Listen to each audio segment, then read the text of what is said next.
You spend ages formatting your pivot table, but as soon as you refresh your pivot table, Excel destroys the entire formatting and you're back to zero again. Most people hate pivot tables for that reason, but today we are going to fix it. And not just fix it, I'll show you the hidden tricks that will save you hours every week. If you're new to pivot tables, check out part 1 where we start from scratch.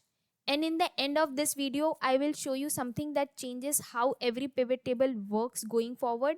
So stick till the end. First up, the most common frustration is column width.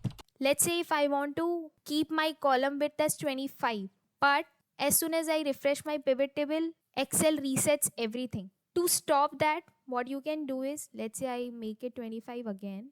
And to stop that, what you can do is right click on your table, go to pivot table options and uncheck auto fit column widths. On update, press OK. And that's it. Now Excel will leave your column widths alone. Let's say I press refresh again and you can see it doesn't change. Next up is grand total. Sometimes grand totals are useful, but often these are just clutter, especially when you are building cleaner dashboards. So I don't want these grand totals. I will go to design, go to grand totals and keep your grand totals off for rows and columns. Now you have a leaner table focused only on the data that matters. In terms of formatting, I don't like the default pivot table format.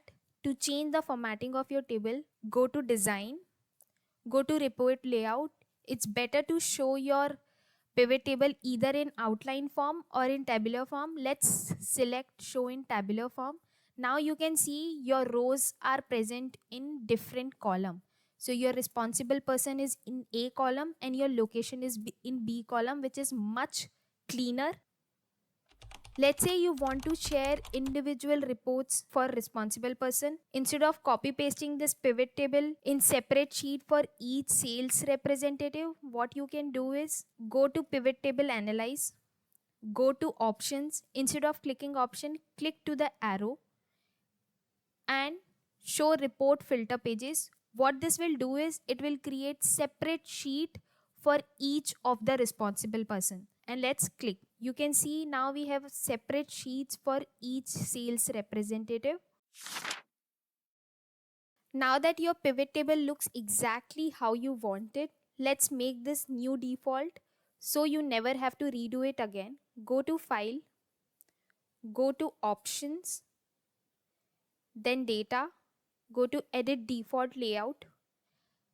What you can do is either you can import your recent pivot table formatting here by selecting any of the cell from your pivot table, or you can manually change your defaults from here. Again, you can see here also we have options for grand total, for report layout, and in the bottom we have pivot table options where you can select or unselect auto fit column width on update and customize it your way. Either of these method will lock your preferences. So from now on, every pivot table starts exactly the way you want. You don't have to manually format it again and again. You have just fixed the most annoying part of the pivot table forever. Hit like if this video saved you from a formatting meltdown. And don't forget to subscribe for more Excel tricks like this. See you in the next one.